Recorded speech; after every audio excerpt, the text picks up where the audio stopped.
સારા વિચારોએ જ દુનિયાને સુરક્ષિત રાખેલી છે. બાકી માણસે તો તૈયારી કરી જ લીધેલી છે અને વિજ્ઞાન કોશિશ કરી રહ્યું છે દિન પ્રતિદિન કે માણસને જીવવા માટે બીજા કોઈ માણસની જરૂર ના પડે. સતત કોશિશ કરી રહ્યું છે કે માણસ એકલો જીવી લે સુખેથી, અને એટલા મશીનો મળતા જ જાય. પેલા રેલવે સ્ટેશનમાં કે એરપોર્ટમાં તમે જુઓ તો બધા એકબીજા જોડે વાત કરતા, ત્યારે જુઓ ને તો બધા ટક ટક ટક ટક ટક ટક ટક ટક ટક ટક એમાં જ લાગ્યા. કોઈ બાજુમાં કોણ બેઠું, ઊભું થયું, ગયું એને જોવાનો ટાઈમ ના હોય. એટલે વિજ્ઞાન કોશિશ સતત કરે છે કે તમને જીવવા માટે બીજા કોઈ માણસનો સહારો ન લેવો પડે. પણ જે દિવસે વિજ્ઞાન આમાં સફળ થઈ ગયું એ દિવસે દુનિયા બહુ કદરૂપી બની ગઈ. અને માણસ બેઝિકલી સામાજિક પ્રાણી છે. એને રડવા માટે કોઈ ખભો જોઈએ અને હસવા માટે કોઈ સામે માણસ જોઈએ. એ જ્યાં એના ભાવોને અભિવ્યક્ત ન કરી શકે ત્યારે માણસનું મન રૂંધાઈ જાય.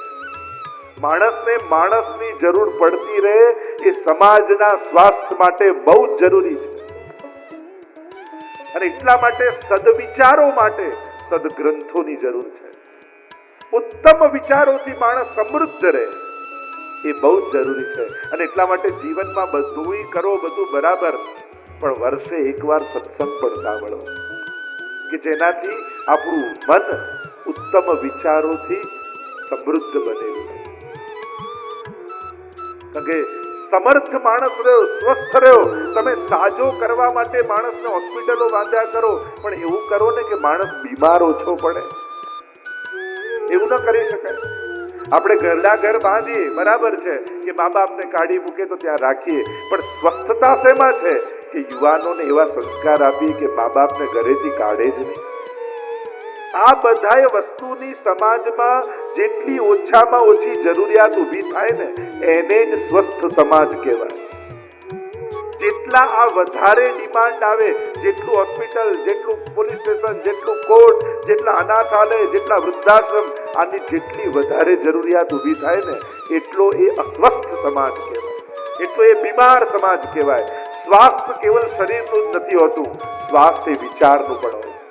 કારણ કે માણસ શરીરથી સ્વસ્થ થયો પણ વિચારોથી બીમાર થયો ને તો એનું સ્વાસ્થ્ય, એનું બળ જ સમાજનો સર્વનાશ કરી નાખે. અને એટલા માટે જો હોસ્પિટલો શરીરથી તમને સ્વસ્થ કરે છે તો મંદિરો તમને મનથી સ્વસ્થ કરે છે. એ પણ એક પ્રકારની હોસ્પિટલ જ છે. આ કથાઓ તમને મનથી સ્વાસ્થ્ય આપે છે અને એની પણ એટલી જ જરૂરિયાત.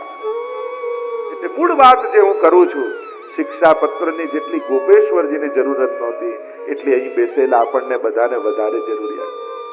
અને એટલા માટે એમ નહીં માનવું કે આટલા વર્ષો પહેલા લિખાયેલો ગ્રંથ, ભલે કેટલાય વર્ષો થયા હોય પણ બીમારી જો એ જ છે તો દવા પણ એ જ ખાવી પડશે.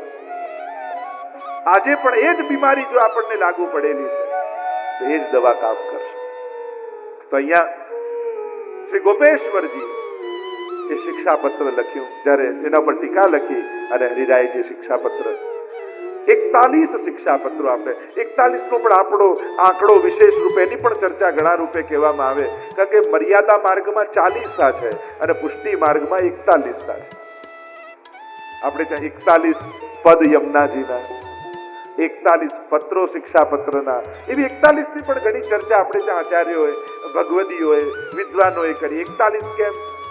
સીધો સાદો અર્થ એમ કરી શકાય કે જેનાથી આપણી ને પ્રભુની એક તાલી થઈ જાય એ જ 41 છે. આપણું મન અને પ્રભુમાં ચિત્ત એક થઈ જાય, આ એક તાલી થઈ ગઈ કહેવાય. તો આ 41 શિક્ષાપત્રો એટલા માટે કે આપણી ને પ્રભુની એક તાલી કરી દેવાય. યા 4 અને 1, 4 અને 1 એમ, યા તો 4 + 1 5 કરો તો પુષ્ટિ માર્ગના 5 તત્વો આ 41 પત્રોમાં બિરાજમાન. ये 4 અને 1 ની ચર્ચા કરીએ તો ઘણી બધી ચર્ચા કરી શકાય.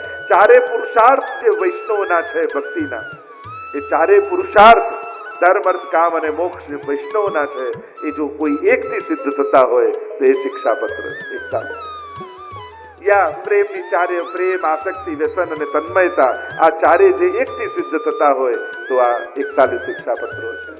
પ્રમાણ, પ્રમેય, સાધન અને ફલ, આ ચારે જેનાથી સિદ્ધ કોઈ એકથી થાય તો આ 41 શિક્ષાપત્રો છે. એવા અનેક ચર્ચા, 41 ની ઘણી બધી ચર્ચા વિસ્તારથી કરી શકાય. તો એની પણ મહાત્મા ગાઈ શકાય, એનો વિસ્તાર નથી કરતો. તો 41 શિક્ષાપત્રો, ચારે યુથ અને એક ઠાકોરજી, આ પાંચે જેમાં બિરાજમાન છે. આ 41 શિક્ષાપત્રો છે. ઘણા બધા અર્થો ભગવદીઓએ કરેલા છે. તો 41 શિક્ષાપત્રો શ્રી હરિરાયજીએ રચ્યા છે. લગભગ 633 શ્લોક દ્વારા આ 41 શિક્ષાપત્રો લખાયા. વૈષ્ણવની એક પ્રકારની ગીતા જ કહી શકાય. જેમ વલ્લભ ગીતા છે, તો આ હરિરાય મહાપ્રભુજીની ગીતા છે. જેમ કૃષ્ણ અર્જુન સંવાદ ત્યાં છે, અહીંયા પત્ર છે. પ્રવેશ કરીએ શિક્ષાપત્રમાં. શિક્ષાપત્રને જો એક વાક્યમાં સમજાવવું હોય તો વિષાદમાંથી પ્રસાદ સુધીની યાત્રા એ શિક્ષાપત્ર છે. વિષાદથી શરૂઆત થઈ અને પ્રાય આપણા હિન્દુ ધર્મના જેટલા લગભગ ગ્રંથો વિષાદથી શરૂ થાય અને પ્રસાદમાં પ્રાપ્તિ થાય. અર્જુન વિષાદ શોક પ્રગટ થયો, અરે મારા સ્વજનો કેમ મારો. અને આ કૃષ્ણ પણ બહુ હોશિયાર છે, ગીતાજી પણ બહુ સમજવા જોઈએ. જ્યારે ભગવાને કહ્યું, ભગવાનને અર્જુને કહ્યું ને કે સેનયોર ઉભયોર મધ્ય રથમ સ્થાપયામ્યચ્યુત, બંને સેનાઓની મધ્યમાં મારો રથ લઈ જાઓ.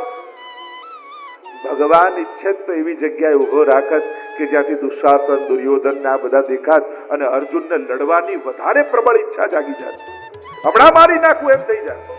પણ આ કૃષ્ણ છે ને એટલા ચતુર છે, જાણી કરીને એવી જગ્યાએ ઉભો રાખ્યો કે જ્યાંથી ભીષ્મ, દ્રોણ બધા સ્વજનો દેખાયા. મોહ જાગ્યો. નહીં તો આટલી મોટી જયારે 18 અક્ષોહિણી સાથ એક બાજુ, 11 અક્ષોહિણી સેના એક બાજુ હોય અને કેટલો મોટો પટ્ટો હોય, અર્જુને બધાને જોઈ લીધા હોય અને મધ્યમાં લઈ જવું હોય તેવી જગ્યાએ રાખી શકત કે જ્યાંથી લડવાની ઈચ્છા જાગત. પણ ભગવાન એવી જગ્યાએ લઈ ગયા જ્યાંથી મોહ જાગ્યો. એટલે કે મોહ જાગ્યો નથી, ભગવાને જગાડ્યો.